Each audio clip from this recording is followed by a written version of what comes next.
Welcome to Yoruba Kingdom TV, built by passion. Ẹ kú dédé àsìkò gbogbo ẹ̀yin alára wa, orúkọ tèmi ò yí padà, Ẹ̀rígbèmí ni bàbá àti ìyá Sọmí, gbogbo ayé mọ̀ mí sí bàbá àròpọ̀ rẹ̀, máa wí pé ibi ò ní bá wa, àyọkúrò ibi, àyọkúrò ìbànújẹ́, àyọkúrò àìsàn, àyọkúrò kidney failure, àyọkúrò heart failure, àyọkúrò àrùn jẹjẹrẹ tólóyìnbó ń pè ní cancer. Ire báyìí ni yóò máa jẹ́ tiwa. Ìdí abá ni wípé búburú kan kò ní ṣubú lù ọ́ tọmọtaya tọkọ, nítorí pé a ó fi àṣẹ fún àwọn áńgẹ́lì wọn ó gbé ọ sókè lé ọwọ́ wọn, ìwọ ò sì ní fi ẹsẹ̀ rẹ gún òkúta. Ṣé bẹ́ẹ̀ lẹ bí sì tó? Ẹ tiẹ̀ lè táìpù amen. Bó ṣe táìpù amen yẹn, ayé ò ní táìpù gbèsè àìsàn níbi tí ọdún yìí kù sí, wọn ò ní táìpù ẹ̀ sínú ayé. Èmi nìkan kọ́ ni mo wá èdè tòní. Dr. Aliu tí mo fínú fẹ́dọ̀ ní United States of America, tí mo sọ pé the chief analyzer of Yoruba land, ẹnu mi gbà á nítorí pé mo tó láti pè wọ́n bẹ́ẹ̀ ni. Àwọn kan ní kò ń ṣe Dr. Aliu, àwọn kan ò tiẹ̀, wọ́n kàn gbé professor lórí ni wọn ò doctor lára, pẹ̀lú nǹkan tẹ̀ ń ṣe fún ilẹ̀ Yorùbá yìí. Kẹ̀dẹ̀ wá wò ó,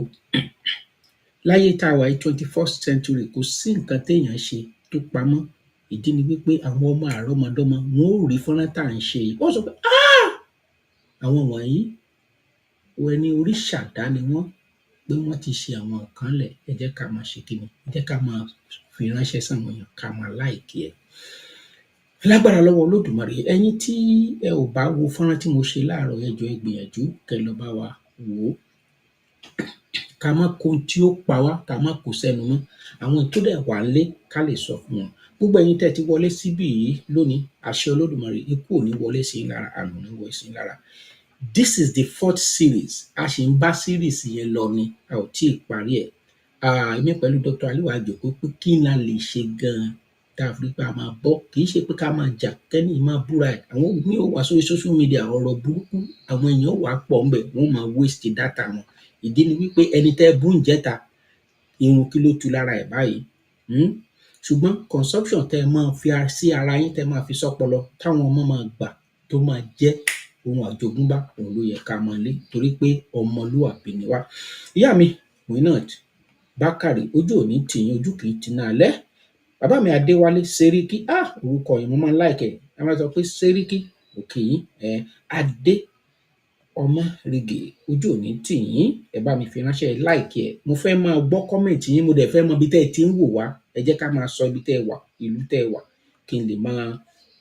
mọ bó ṣe ń lọ ńbẹ̀. Mò ń padà bọ̀, mo bá ti dé, màá gbé Dr. Aliu wọlé ní ẹyẹ òṣọkà. Ẹ ṣé, mo dúpẹ́.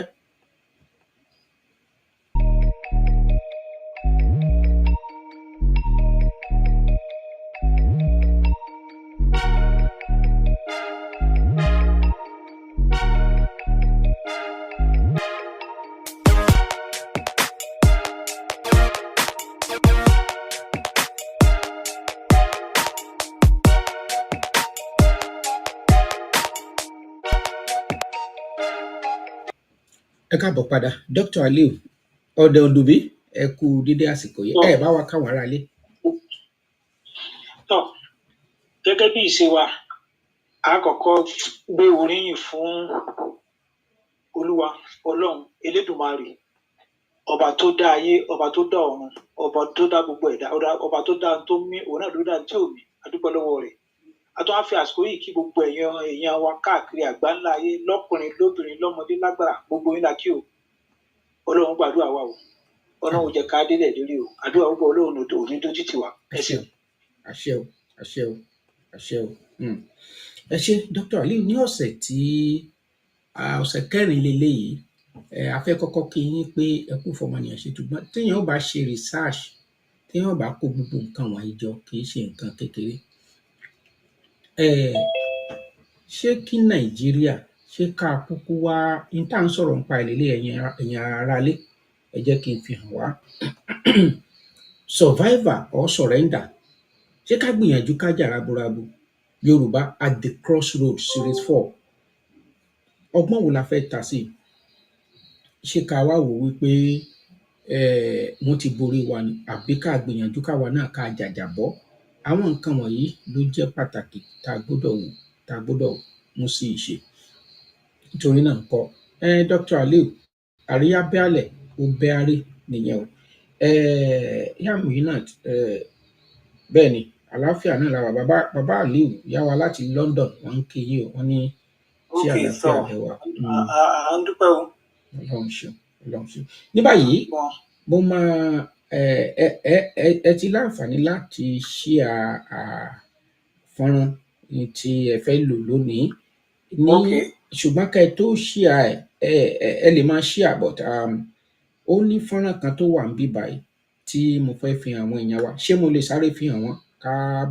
ká bẹ̀rẹ̀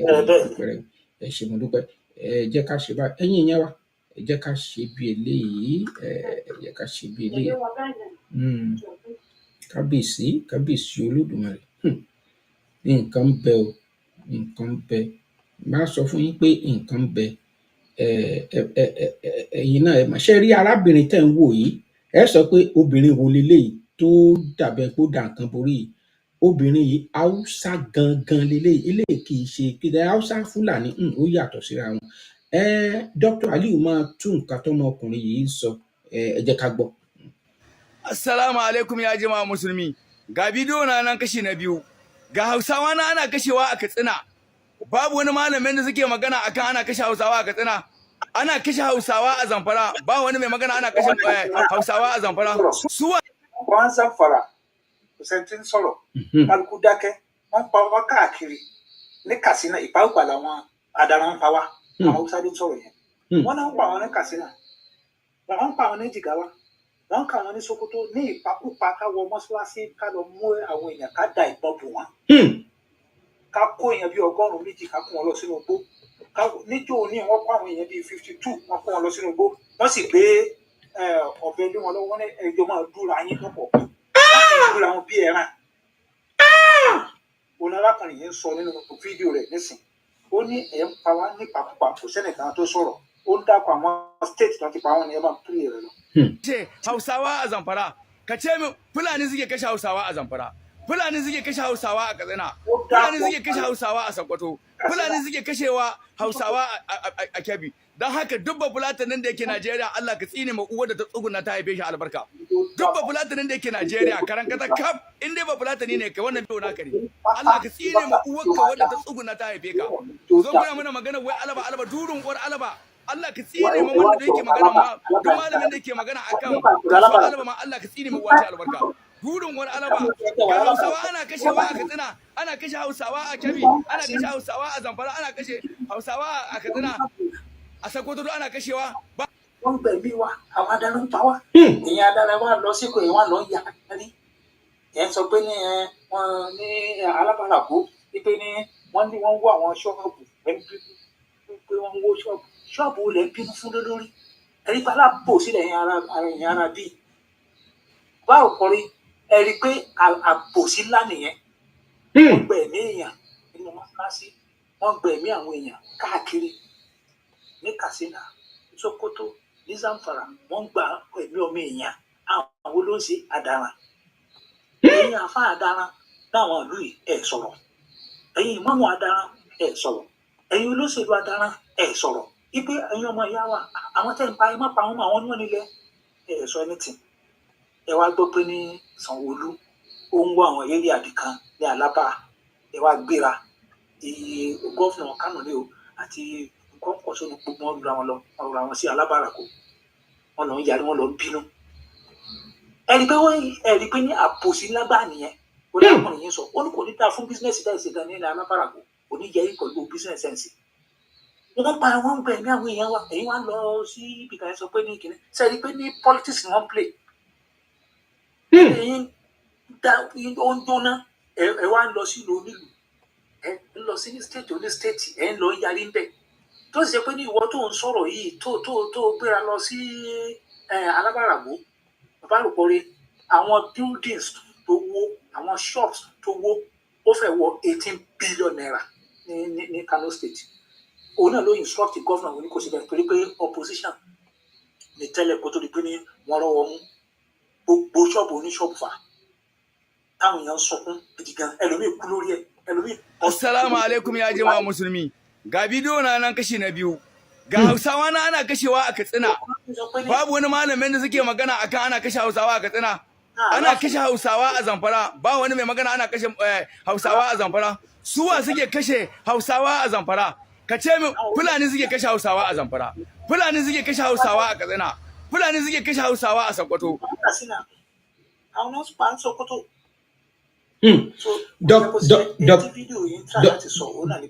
Dr. Aliu ká tó share screen sa mo ní question kan tí mo fẹ́ béèrè tí mo dẹ̀ mọ̀ pé yóò máa tawọ́ tasẹ̀ ẹ̀yin ẹ̀yà wa tẹ́ bá ní béèrè ẹ fi ránṣẹ́ sí comment section ẹ má ṣe jẹ́ kákan jù wá ń bí kákan dúró bí olóńdù ẹ dẹ̀ lè pè sórí nọ́mbà tó ń wọ any question Dr. Aliu ready láti béèrè kó má dàbí ìgbà tá a bá sọ pé wọ́n ṣà ń ṣe nǹkan tó ń ṣe ni rárá kò rí bẹ́ẹ̀ fọ́nrán tó wà lójú kí nìyẹn lè pè wọlé Dr. Aliu ìbéèrè tèmi fẹ́ béèrè ni pé ṣé ní ìjọba Tinubu lọ́wọ́lọ́wọ́ báyìí Tinubu ó replicate nǹkan tí Buhari ṣe àwọn Yorùbá pọ̀ nínú ìjọba yìí ṣé wọ́n fẹ́ sọ pé wọn ò mọ̀ pé àwọn Fúlàní okay for example àwọn kan mọ́ làwọn lọ ṣọdẹ ní Edo State wọ́n dẹ̀ àwọn èèyàn dẹ̀ bá wọn fa wàhálà wọn pa wọn pé ẹ̀yin kì í ṣe ọdẹ lẹ wá ṣe rí gbó ní gbogbo ọ̀nà ṣé gómìnà ilẹ̀ Yorùbá sínétọ̀ ilẹ̀ Yorùbá local government ilẹ̀ Yorùbá ọba ilẹ̀ Yorùbá ṣé wọn ò mọ̀ pé àwọn people wà lé everywhere báyìí ṣé wọn ò mọ̀ wípé bí àwọn olórí wọn ṣe wá bí Buhari ṣe wá sí Ìbàdàn jọ́ náà lọ́hùn ṣé wọn ò mọ̀ wípé àwọn people bóyá 11% náà pè wọ́n Nàìjíríà tí wọ́n mọ̀ pé wọ́n ti bayé Haúsá jẹ́ ni kí ló dé tí wọ́n ń gbà wọ́n táwọn tó ń fojú balẹ̀ fún wọn báyìí àbí èpè Fúlàní ló ń jà wá ni àbí wọ́n ṣoògùn sí wa. ìbéèrè tó dáa ni tó mọ́kọ́ dání ṣé irú àwa yìí nìsín tá a bá ń sọ̀rọ̀ nípa pé a gbọ́dọ̀ sọpọ́ọ̀tì ọmọ Àjòkúta ọmọ mi o tiwantiwa o tìkítà ń tàtàn ẹ jẹ́ ká wọ́n torí pé bóyá o sọpọ́ọ̀tì pé ká dáa dúró ẹ má jà wò yẹn o à ń sọ bẹ́ẹ̀ fine nítorí jẹ́ ká máa sọ bẹ́ẹ̀ ni pé ní tó bá yẹ pé ní adarun la lọ ní kó máa lọ máa sọpọ́ọ̀tì jẹ́ pé orí ìwọ ò pé nìyẹn torí pé kí ni àwọn opportunity míì ní owó wà no matter how táàrí látara pé ọmọ wa wà ń bẹ èèyàn wa wà ń bẹ. ìyẹn ò bẹ́tọ́ pé ní àwọn ń rí wa nírìí pé bóyá àti ń ṣe ti tàwọn o bóyá àti ń ṣe ti tàwọn o àwa ń fi ọmọ pé rárá o èyí pé bí àti tìtì yẹn jẹ́ kó yín ó pé kẹrùn dáadáa ń táwa ń ṣe ni pé káwọ́ dájú ní táwa ń fẹ́ ṣùgbọ́n nígbà tá a tí tẹ̀ wá lọ́wọ́ èyí ò sọ pé ní kí ká mọ̀ ní common sense wà tá a bá rí election tí Yorùbá bá wà ń bẹ̀ tí Ìgbò bá wà ń bẹ̀ tí Fúlàní bá wà ń bẹ̀ ká wá sọ pé ní a máa wá finish ọmọ ìyá wa ká máa bá tiẹ̀ jẹ́ àti pé orí ẹni tí máa ṣe bẹ́ẹ̀ ó yẹ kó lọ examine brain rẹ̀ something is wrong with your brain ẹ wo ohun tá à ń ṣe nísìn à ń wo lápsìsì ṣé bí wọ́n ló wà ń bẹ̀ tó tún jẹ́ ẹ̀yà títí wa a expect pé kí àwọn ká máa pààyàn yìí kó máa ṣẹlẹ̀ ẹ̀mí ni wọ́n ló wà lọ́kàn wọn náà ẹ̀mí ló wà láàárín nínú kálukú náà ẹ̀mí tó wà lọ́rùn tiẹ̀ tó jẹ́ president náà tó wà lọ́dọ̀ ọmọ tiẹ̀ náà ẹ̀mí yẹn náà ló wà lọ́wọ́ ọmọ tálíkà kò yẹ kó jẹ́ pé ká wá dákẹ́ ká wá sọ pé a máa fọ́ra lórí rárá àwọn ò sí bẹ́ẹ̀ mo fi jọ pẹ̀lú ìbéèrè ṣe rí àwọn olóṣèlú òní wọ́n sì wà olóṣèlú wọ́n máa ń tí ń lọ oyè wọn ṣùgbọ́n 2027 ò ní tágẹ́ẹ̀tì wọn wọ́n ti ń wò pé tàbá ní ká gbégbé tó o tàbá ní ká yarí o tàbá ní ká tú wọn láṣìírí o tàbá ní ká máa pa àwọn adaràn yìí o àwọn pípú yìí o wọ́n máa fáìtì wa o wọn ò ní jẹ́ ká wọlé o wọn ò ní jẹ́ ká tẹ̀kínì kan o tó ń ṣẹlẹ̀ nìyẹn bẹ́ẹ̀ bí o sọpọ́tì àdíà yẹn so ní tó máa pa gbogbo àwọn èèyàn tó torí pé o fẹ́ lọ fún second tenure no kò dáa rárá tọ́ èmi pẹ̀lú ẹnìkan ti jọ wojú ara wa lórí ọ̀rọ̀ ìbéèrè tẹ ìbéèrè yìí torí nígbà tí ó máa arábìnrin yẹn tó ń pè ní Malóńgbé tá a fi àwòrán rẹ̀ hàn bẹ́ẹ̀ni gbogbo ìgbà kí ìgbà tó bá ń ṣe lecture ó máa ń support Tinubu ni gbogbo ìgbà election yẹn ó support ẹ̀ 100% pẹ̀lú ìgbàgbọ́ pé kò fẹ́ kí Adamu padà síbẹ̀ pẹ̀lú ìgbàgbọ́ pé tí Adamu ò bá ṣe sí power wọn ò ní lè máa disturb àwọn èèyàn wọn ò ní lè máa kó àwọn táwọn jíjà òmìnira ìjàngbara wọn ò ní lè máa kó àwọn ó wá rí i pé àwọn support ẹ̀ kódà ó bá ẹni tó jẹ́ igbákejì wọn jọ sọ̀rọ̀ nígbà campaign yẹn because ẹni tó jẹ́ igbákejì náà òun lè sádàrán ó láwọn Adamu ò fẹ́ràn ó bóbìnrin ẹ̀ sọ̀rọ̀ fún ẹ̀ ló pé obìnrin ẹ̀ sọ fún wa ó sọ jáde ó ní wọ́n wá yà wọ́n lẹ́nu pé ní ẹ wá di pé ẹ wá ti wà ní power tán òun tẹ̀ wá ṣe sùúrù ọdún kìíní ọdún kejì òun á wò pé kíní yìí ó continue nínú náà wọ́n wá ń pa àwọn èèyàn ẹ̀ bí à ń pàdé bàbá àrùkọ rẹ̀ bá a lè máa ṣó fídíò yẹn ni ṣé ṣó kéèyàn mú ọmọ kókó pa bí tó ti ń sebẹ̀ wọ́n sì sọ sínú wọ́n sì gbọmọ lọ́wọ́ ọmọ ìyá wọ́n sì sọ sínú kókó ọbẹ̀ wọ́n sì sè jìnnà wọ́n ní káwọn kan máa jẹ wọ́n sì ń fáyà àwọn tó ń jẹ. àràfà kankan tó sọ̀rọ̀ lórí ẹ̀ wọ́n sì mú ọmọ kókó wọ́n sì gé wẹ́lẹ́wẹ́lẹ́ wọ́n sì kó fún ajá wọn fún máa jẹ gbogbo àwọn play wà ṣé máa play rẹ̀ tẹ́ ẹ gbọ́ tí bàbá àtẹ̀lé ṣó fídíò a máa ṣó àfà tó sọ̀rọ̀ lórí ẹ̀ tó jẹ́ Haúsá tó sọ pé ẹ mú àwọn ọmọ ìyá wa ọmọ kókó ẹ gé wẹ́lẹ́wẹ́lẹ́ ó mọ̀ sí ẹ̀yin Ọlọ́run àárí àfà àdáran tó sọ̀rọ̀ nípa yẹn kí ló ń ṣe àwọn èèyàn náà àbòsí nìyẹn so ìwọ títí wa tó wà ń bẹ̀ kí láǹfààní rẹ ní gbogbo ìfẹ́ lóbìnrin tó ń pa àwọn èèyàn nípa púpà gbogbo àwọn àìmọye àwọn villages tẹ̀ ní báyìí ń bẹ̀ mọ́ nísìn wọ́n ti lé wọn káàkiri. bẹ́ẹ̀ni. so kò jẹ́ bó ṣe jẹ́ lórí ìbéèrè yín selfish interest títí wọn ni ló fà. ó dà. ìpele yẹn tó bá wọlé lẹ́rẹ̀ kejì àwọn àṣẹ ń tàṣì. ẹ jẹ́ ká lọ sí slide wa ẹ̀yin ìyẹn wa ibi tí a bá dé ní ọ̀sẹ̀ tí ó kọjá ẹ má gbàgbé ẹ má fọkàn bá wa lọ series 4 la wà yìí series 4 ńlá wà yìí tẹ́ ẹ bá gbàgbé arábìnrin tí Dr. Halim sọ nípa òun lẹ̀ ń wò lójú fún náà yìí kìnìún aláyà kìnìún lẹ̀ ń wò yẹn ìwọ náà ipa wo ni wọ́n kó orílẹ̀-èdè Nàìjíríà. obìnrin bí ọkùnrin nìyẹn obìnrin bí ọkùnrin nìyẹn obìnrin yẹn ó wọ́ ti 10,000 èèyàn. wà á bó ṣe láyà bó ṣe ní àyà tó ok mo fẹ́ share screen ó dà pé ẹ ti disable. ok ẹ jẹ́ kí n wò ó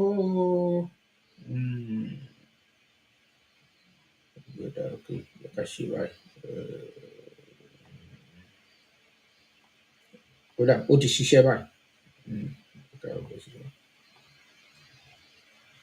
ó ti ṣiṣẹ́ báyìí. ok ọ̀pọ̀lọpọ̀ ló pera rẹ̀ lóbìnrin lọ́kùnrin ẹ̀yin náà lè fohùn ránṣẹ́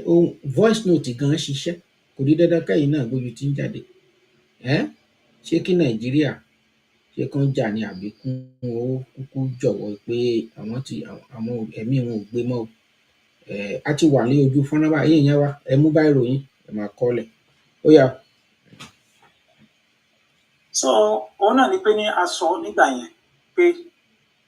ibi tá a ti àwọn challenges tá à ń fèsì àbí ogun tá à ń fèsì wàhálà tá à ń fèsì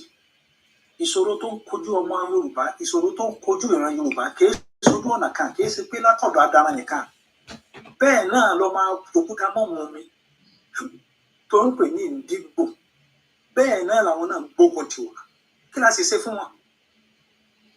kí la ṣe fún wọn mo la fi sọ ní lọ́sẹ̀ tó kọjá pé ní gbogbo ọ̀nà ni bàbá wa ó lọ́ọ́ fẹ́ fi tẹ́ wọn lọ́rùn ipe ní kí ìrẹ́pọ̀ fi wáyé kí ìbáṣepọ̀ kó fi dán mọ́rán gbogbo ọ̀nà ló gbà pé kí ni tó padà ṣẹlẹ̀ pàbó náà ní í já sí ní 1940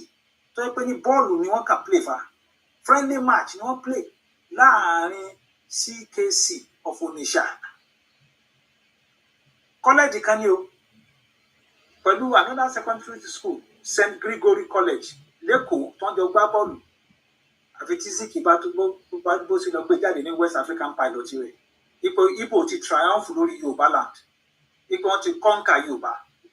ó ní àpẹẹrẹ ni pé wọ́n máa conquer nìyẹn sẹ́ni pé ó terrible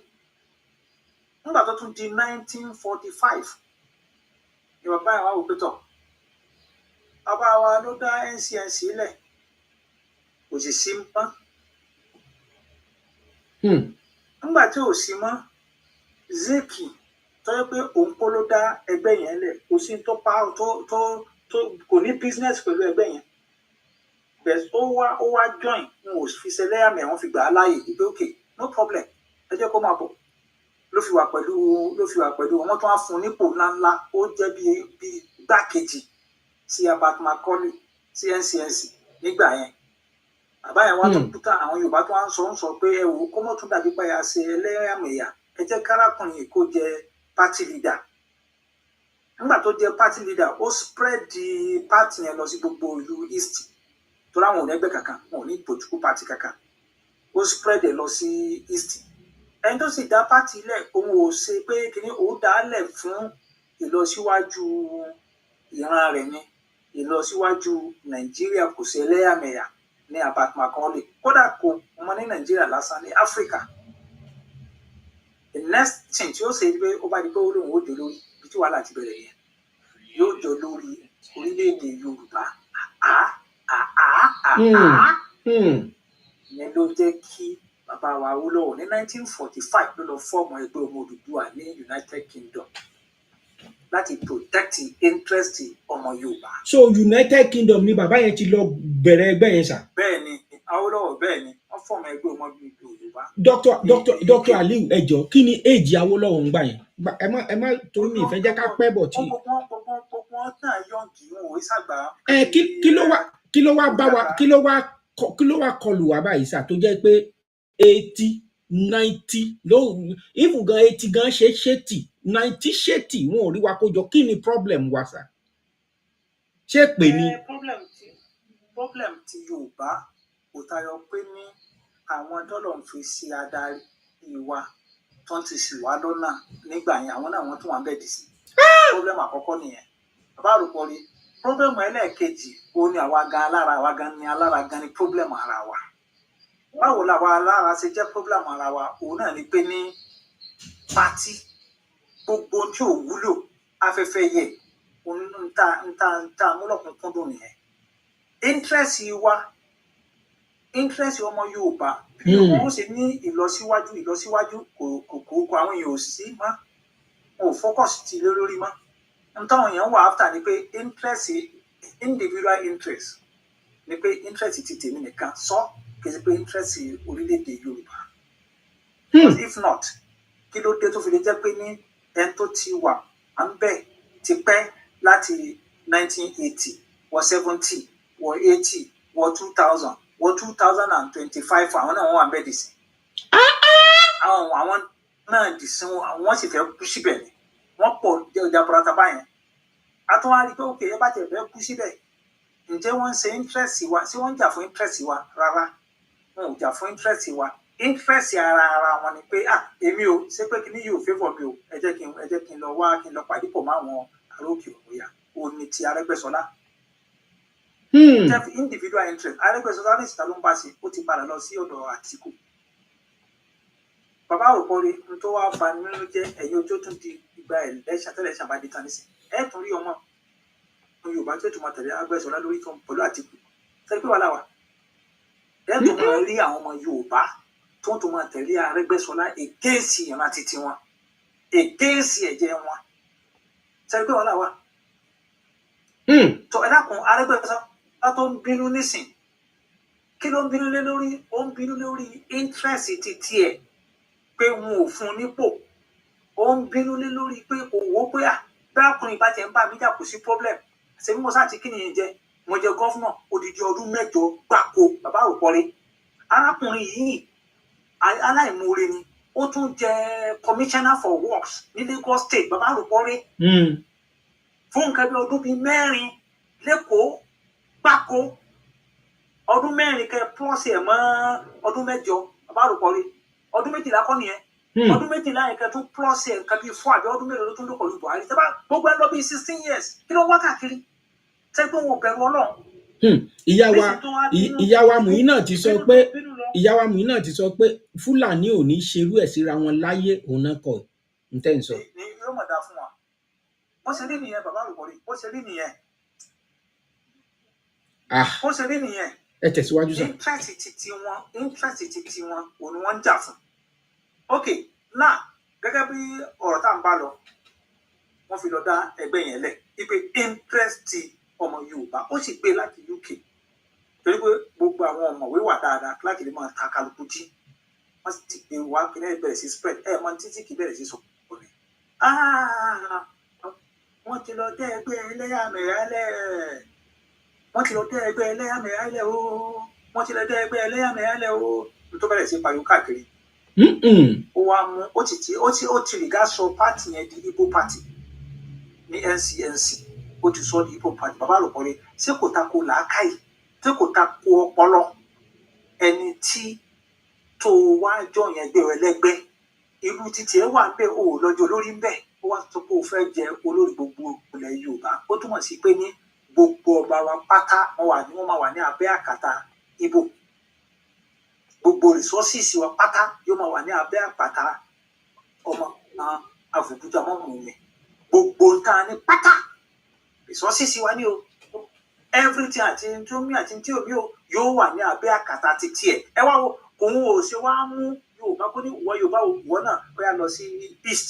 tí rẹ̀ pọ̀ fi wáyé ìwọ náà lọ jẹ premier of Eastern Region kò ṣe yẹn ó sì mú ọ̀pára ìwọ lọ jẹ lọ́hùn èmi ò máa mú dìbì mú wọn wá sọ pé ẹlẹ́yàmẹ̀yà lásì ó mọ̀ sí o ẹ̀ tún wá rí òpònú Yorùbá míì tó pé ní ọpọlọ ẹ̀ sẹ́ǹsì ẹ̀ abẹ́ àtẹ́lẹsẹ̀ ló wà tí ó sọ pé ní Yorùbá ló bẹ̀rẹ̀ ẹlẹ́yàmẹ̀yà sẹ́ni pé ó ní problem nínú ọpọlọ ẹ̀ òun ò ṣe é mú Yorùbá kó ní ó pè wọ́n Yorùbá òun náà máa lọ sí Eastern Region lẹ́jọ́ premier of Eastern Region fantastic kò sẹ́ni tí ó sọ̀rọ̀ rárá ibẹ̀ ẹlẹ́yàmẹ̀yà nobody ó ṣe yẹn ó wá mú ẹni tó wá láti east ó ní ìwọ lọ jẹ kí níbẹ̀ yẹn èmi ò máa jẹ tọ̀dọ̀ Yorùbá ó tán ní 1953 bàbá yìí tún propose pé ok o ẹ jẹ́ kí secession clause ó wà nínú constitution wa o that is independent constitution kó tó di pé ní wọ́n fún wa ní òmìnira o. ìyẹn bàbá Awólọ́wọ̀ ló suggest yẹn. bẹ́ẹ̀ ni ní 1953 ó ní ẹjọ́ kó wà bẹ́ẹ̀ o torí pé ní at any point in time ẹni tó bá fẹ́ pull out kó nínú union bí àgàn kan ló ń dùn tí ò tẹ́ lọ́rùn yóò lè lọ ní ìrọwọ́rọsẹ̀ láì síjà bẹ́ẹ̀kẹ́ni tó ṣẹlẹ̀ àwé náà ló tún yarí o tó sì jẹ́ pé ní Sardauna of Sokoto Ahmadu Bello ó sọpọ́ọ̀tì idea ó ní yes fantastic ó ní tó wà òkè ni torí pé dáhà tẹ́lẹ̀ òun ò fẹ́ lọ ó ní ẹ máa lọ máa gba independent ẹ máa gba òmìnira yín àwọn ò ṣe ó ti ń sọ ẹ lọ máa gba òmìnira àwọn ò ṣe sábà àti pé wọ́n rúlù ara wa tẹ́lẹ̀ àti ń lo Western Region ẹnìkan ti ń rúlù Western Region ẹnìkan ti ń rúlù Eastern Region yẹ́bọ́n ti ń ṣe yẹn before 1960 Awólọ́wọ̀ rúlù Western Region Zik rúlù Eastern Region àwọn òrùlù kankan gbogbo pírọ̀dì yẹn àwọn ìbò ló wà bẹ́ẹ̀ wọ́n làwọn ò tí ì ṣe tán táwọn ò fẹ́ kẹ́ máa bá ti ń lọ títí Zik náà ló bẹ̀rẹ̀ sí pàrọwà fáwọn òyìnbó ìgbé ẹ má wo àwọn eléyìí ò fẹ́ peace ni o ẹ jẹ́ ká wà papọ̀ ni ẹ má split ẹ má jẹ́ ká lóko lọ lọ́tọ̀ọ̀tọ̀ oní tẹ bá rí ọmọ jàkúta mọ́ mi lónìí àbí ipò ẹni bú ẹ̀ tó bá ti fẹ́ sọ nọ́nsẹ́nsì ẹ sọ fún wọn pé kí ló ṣẹlẹ̀ pẹ̀lú 1953 secession clause. síbẹ̀síbẹ̀ náà nígbà tó tún tẹ́lẹ̀ láti nǹkan bíi 1950s yẹn ni Awólọ́wọ̀ ti gbìyànjú láti integrate Kwara àti Kogi kó wà nínú Western Region. Instead kí Zik kó focus lórí ọ̀dọ̀ títí ẹ̀ ó ló gbógun ti Awólọ́wọ̀ lórí yẹn náà ó block gbogbo move yẹn ni ó block gbogbo move yẹn kí ló ń fà tó fi rọwọ́ mú ẹlòmíì máa bẹ̀rẹ̀ gbà kí ló wá dé tó fi rọwọ́ mú yóò máa rọwọ́ mú torí kó ti sọra ẹgbẹ́rú àwọn òyìnbó tó bá ti wí àwọn sì níyì táwọn náà wò náà ni pé ní káwọn má jù àpapọ̀ ló pè àwọn so that yóò easy láti control pẹ̀tọ́ pé eré lọ lọ́tọ̀ tòun lọ lọ́tọ̀ tòun lọ tẹ bá má jẹ papọ̀ àwọn ò lè máa forí wa agbára wa dáadáa wọ́n sì máa rí wa control àmọ́ tá pé ní adádó ẹ̀yin náà wò ní sọ pé Yorùbá dádó lásán ni tẹ́ pé tó bá wù wá lámọ̀ sí àwọn náà control economy wa èdè kan náà là ń sọ ẹ̀yà kan náà ni ìran kan náà ni tó bá wù wá lámọ̀ sí a lè yarí pé ní ẹ̀yin òyìnbó ẹ̀ kó lọ́dọ̀ wa a lè yarí pé èdè Yorùbá la fẹ́ máa sọ láwọn fi rọ̀nù gọ́ọ̀mẹ̀ntì ìlú Yorùbá láwọn sọ ǹjọ́ ṣèṣe ní Nàìjíríà kẹsàn pé èdè Yorùbá la fẹ́ máa sọ kò possible. ṣebí wọ́n tiẹ̀ ti ní ká máa kọ́ Chinese tipátipá báyìí. Dr. Aliu, nǹkan kan jẹ kùlùkùlù lọ́kàn mi pẹ̀lú ọ̀rọ̀ tẹ́ sọ yìí. Ṣé báwo ni ìran Awólọ́wọ̀ yẹn ṣé ìran Awólọ́wọ̀ yẹn ti padà kú nìyẹn? Ṣé a ti surrender báyìí ni àbí a sì lè survive ẹ̀ gẹ́gẹ́ bí crossroad tá a wà? A lè survive. Ọ̀nà tá a fi lè survive òun náà ni kí àwọn èèyàn wa tá à ń bá sọ̀rọ̀ ní ojoojúmọ́ pétọ̀ àsìkò ti tó o ẹ jẹ́ ká wọ́ ọ̀nà tábà gbà èèyàn wa ló wà ń bẹ̀ nísìn lóòótọ́ èèyàn wa ló wà ń bẹ̀ bí èèyàn wa ṣe wà ń bẹ̀ ẹ má jẹ́ ká fòjà àmì sàkámọ̀ wò níran gbogbo tó bá gbà láàfún pétọ̀ àwọn lọ́balọ́ba ẹ pè wọ́n àsìkò ti tó àwọn oníjòyè ẹ pè wọ́n àsìkò ti tó enough is enough kí ni tá a lè ṣe láti fi lè weaken federal government òun náà ni restructuring a ṣe lecture lórí ẹ̀kọ́ tẹ̀ ti parí slide yẹn ó wà nílẹ̀ dáadáa bàbá rò kọ́rí àwọn ètò tó wà nílẹ̀ tó ń tò kalẹ̀ ìròyìn ayọ̀ ni tó ń tò kalẹ̀ nísìn lọ́wọ́lọ́wọ́ ìròyìn ayọ̀ ni ìbànújẹ́ ọ̀kan péré náà ló wà bẹ́ẹ̀. Dr. Aliu, ọ̀rọ̀ tẹ́ ẹ sọ yìí, the word restructuring táwọn èèyàn wa bá ti gbọ́ inú burúkú á dẹ̀ bí wọn. Èmi sì wò wípé nǹkan tó fà á ni wípé àwọn olóṣèlú ti ọwọ́ bọ gbólóhùn yẹn. Ẹ rí i pé bàbá Ayọ̀ Adébánjọ orí restructuring ló pariwo tó fi kú. Ṣé ẹ dẹ̀ rò wípé a lè survive? Ṣé ẹ rí tó máa ń sọ pé restructuring lọ́ndà gọ́ọ̀mẹ̀ntì àdáran kò sí ti ń jẹ́ bẹ́ẹ̀. Òun ló fà tá a ṣe bá kick against restructuring. Kí ló fà? A rí i pé àdáran ò ní sí. Tí wọ́n sọ pé ní restructuring ló lọ́ndà gọ́ọ̀mẹ̀ntì àdáran ìsọ̀rọ̀ ń bẹ́ kò ní sí. Mistake tí arákùnrin kí lórúkọ ẹ̀ fi ń jẹ́ Jonathan sí nìyẹn. Bẹ́ẹ̀ bàbá rò pé wọ́n ti gbé restructuring wọlé nísìn. Bí a tó bá di ọ̀sẹ̀ tó ń bọ̀ ti prepare slide yẹn very interesting kíní ni. Bẹ́ẹ̀ nínú tó wà bẹ́ẹ̀ ó tó nǹkan ìpele mẹ́jọ ó wà pa bàbá rò pé tó máa follow rẹ̀ kalẹ̀ ó wà òkè. Nǹkan ni ò dá ń bẹ̀. Nǹkan ẹ̀yọ̀kan tí ò dá ń bẹ̀ yẹn lèmi ń fẹ́ ká tó wá jagun lórí ẹ̀. Òun ni wọ́n ń pè ní indigenization. Wọ́n fẹ́ gba wọ́n èyí tó jẹ́ Kalu Benjamin Kalu tó jẹ́ deputy speaker House of Representatives ó ti small group. mo rí kinní yẹn sà bẹ́ẹ̀ ni tá a sọ pé tó o bá ti gbé lọ́dún mẹ́wàá àbó nǹkan pé wàá dọmọ ibẹ̀ yẹn ìyẹn ò dáa rárá. Bẹ́ẹ̀ ni ìyẹn ni tó lọ gbé wọnú kinní yẹn làá wò pé kí ni tí tá a fẹ́ ṣe tá a fẹ́ ṣe kò tayọ pé ní kí àwọn èèyàn wa káwọn náà support láti èmi mọ̀ pé kò lè skate through ìdí tí òfin ní lè skate through ni pé ní ará òkè oyè ògbè lè gbà kí ibo kó máa claim ìlú tòun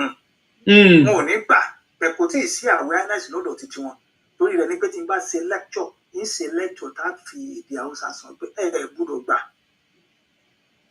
gbà torí kò tí ì yé wọn ìpè ní ibi tí a bá ti lọ ọdún mẹ́wàá ń bẹ̀rẹ̀ ẹ ti di ọmọ bẹ̀rẹ̀ ẹ ti di kíní kan bẹ̀rẹ̀ láti bó síbo no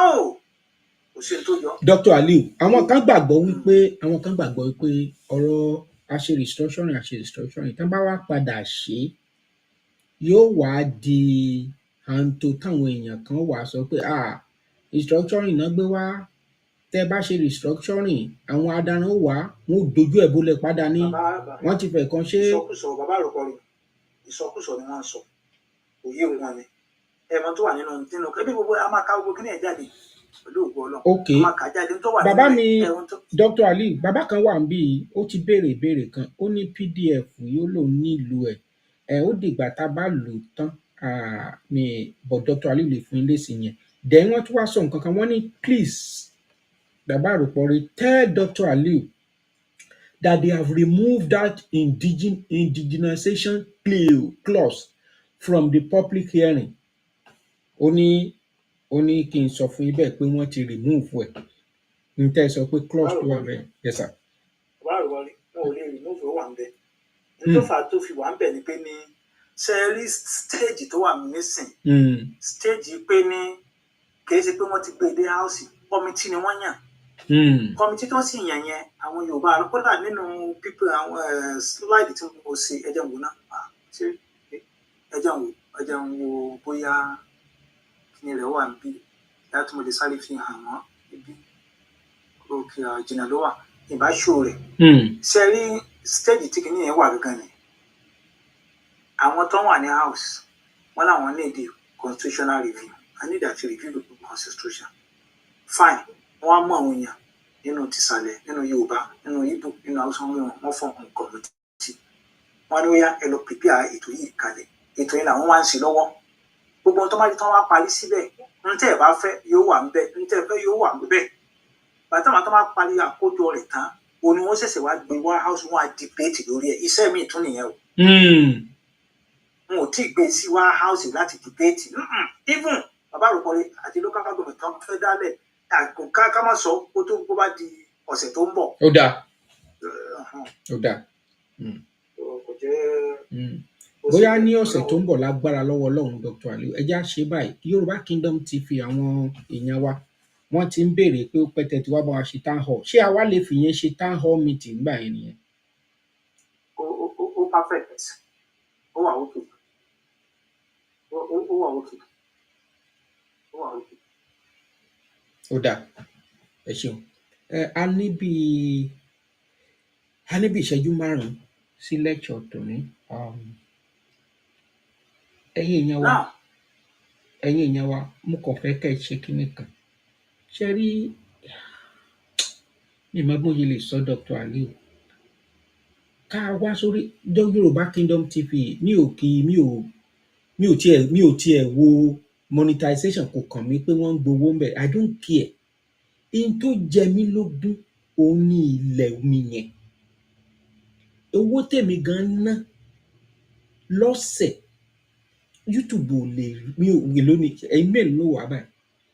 àwọn ọmọ àjòkúta mọ́mú mi wọ́n ti gbé ogun ti channel wọn kì í fẹ́ gbọ́ tèmi àti Dr. Aliu Bashir wọ́n ti rìpọ́tù channel tó torí pé mo wà ní US náà ṣe tí ìpa ojú channel dé but àwa ọmọ Yorùbá gbé tá a fi ń ṣera wa ló pọ̀ jù kẹ́ ẹ láìkí ẹ̀ kẹ́ ẹ sẹ́ǹdì ẹ̀ jáde irọ́ ni kí lè ṣe pé torí tèmi mi ò mọ nǹkan tó mi mọ kátà tó fẹ́ ṣe sílẹ̀ yìí o Dr. Aliu ẹ jẹ́ ká parí ètò ní ẹ ṣe sà. tó gẹ́gẹ́ bí ẹ ṣe sọ gbogbo tó bá yẹ ká ṣe ẹ jẹ́ ká ṣe o kọ́ máa fi blọ́ọ̀kù channel yìí torí àwọn oríṣiríṣi àwọn information wà tá a fẹ́ máa dish out tó sì jẹ́ pé ní ìyẹn ló ń bí wọn nínú tó jẹ́ pé ní tá a bá múra dáadáa àwọn pípọ̀ yóò fẹ́ gbalẹ̀ ní Yorùbá o tó yẹ la fi ń sọ pé ní it's either we survive or we surrender àbátí máa bá a fẹ́ surrender yẹn káwọn fẹ́ kan surrender kan kó di gba àgbòs níbo bá ṣe ń hit wa kẹ́ẹ̀ náà ní kádàrá náà máa nà wá lágbọ̀n yẹn lọ bá fẹ́ ṣe tọ̀ ibo gbogbo ọ̀nà ló ti prepare kalẹ̀ fún 2027 gbogbo agenda àwọn àti gbogbo ẹ̀ ló ti tú sí wa lọ́wọ́ gbogbo àlàó sì máa sọ fáwọn èèyàn wa ṣùgbọ́n ẹ wá gbìyànjú ẹ máa bá wa like ẹ̀ tòótọ́ ẹ máa bá a share so that wọn ò ní fi lè blọ́ọ̀kù channel yìí kò jẹ́ bó ṣe jẹ́ à ń bi àwọn èèyàn wa o even àwọn tó máa ń wò wá lọ́wọ́lọ́wọ́ nísìn ẹ fẹ́ káwọn náà bá wa gbìyànjú lórí ẹ̀ pé ọ̀nà wo la fẹ́ gbà láti lè má jẹ́ kán blọ́ọ̀kì òun náà ni láti máa share rẹ̀ ẹ bá ń like ẹ̀ tẹ́ ń share rẹ̀ ẹ rí i pé wọn kò ní fún wọn ní opportunity ọmọ Yorùbá kan náà ń bẹ tó wà ní Facebook ó máa ń sọ̀rọ̀ dáadáa gidi gan lórí ìtàn Yorùbá báwọn ọmọ Ìgbò ṣe lọ́fẹ̀ẹ́ wọ́n ṣe lọ fẹjọ́ ẹ̀sùn kọ lẹ́tà nù wọ́n ṣe ń ṣe nìyẹn so wọ́n blọ́ọ̀kù kẹta bá sì rí àwọn information tí yáa iná gbé jáde torí gbogbo àwọn oríṣiríṣi àwọn fake history tí àwọn ọmọ Ìgbò ń gbé jáde history Yorùbá ẹ máa sọ nítorí tí ọmọ Yorùbá bọ́ ọ̀tà tó sọ pé òun sọ history Ìgbò. mi ò rírí kò yé mi ò mọ nǹkan tó ń wá lórí channel tiwa tó jẹ́ pé wọ́n wà dojúkọ wá. bí nǹkan máa sọ yìí pé ní Lagos is no man's land tó máa tún rí i pé yìí ò wọ́ọ̀kì wọ́n ti sọ pé ní Benin ló ní Èkó tó máa tún rí i pé yìí ò tún wọ́ọ̀kì wọ́n ní Ilé Ifẹ̀ gangan àwọn làwọn ní Ilé Ifẹ̀ o, ibẹ̀ gangan ni àwọn làwọn ní wọ́n lé àwọn kúrò ńbẹ̀ ni o, Yorùbá lo ọgbọ́n fáwọn ní kíníkan kíníkan o, ẹ bẹ́ẹ̀ sì máa gbọ́ oríṣiríṣi nìyẹn. Gbogbo àṣírí yẹn ni woman yẹn tú síta ló ń ṣe gbogbo fact and figures. Historian ni ló ń gbogbo ẹ̀ jáde, wọ́n ṣe lọ block, wọ́n ṣe lọ report, wọ́n ṣe block channel yẹn, thousands àwọn yẹn ló sì ní followers yẹn. Wọ́n ṣẹ̀ṣẹ̀ bá dà pé ó fẹ́ bẹ̀rẹ̀ again, ṣẹ́ni pé kò dáa. So à ń bẹ̀ yín lẹ́yìn tẹ́ ẹ bá ń gbọ́ wa lọ́kùnrin lóbìnrin lọ́mọdé lágbà, ẹ máa bá wa share ètò yìí, ẹ sì máa bá wa like ẹ̀. Ìyẹn ni ò ní fún wọn ní opportunity láti ṣe àbúrò tó fẹ́ ṣe. Ẹ ṣeun. ní agbára lọ́wọ́ Ọlọ́run ní Dr. Aliu ẹ jẹ́ kí n béèrè báyìí Yorùbá at the crossroad yìí how many series tá a ní sílẹ̀ torí next week town hall la máa fi ṣe. Series kan náà ló kò bẹ̀tẹ̀ ẹja ká ṣe town hall meeting. Ó dáa, mo dúpẹ́. Bàbá mi làjà, màá fi nǹkan tẹ́ ẹ kọ yìí síbí. Wọ́n ní they claim that Ìjẹ̀bú Igbó and Igbo Ora is Igbo land. Tó ń sọ náà wọ́n ní Igbo land náà. Ọlọ́run.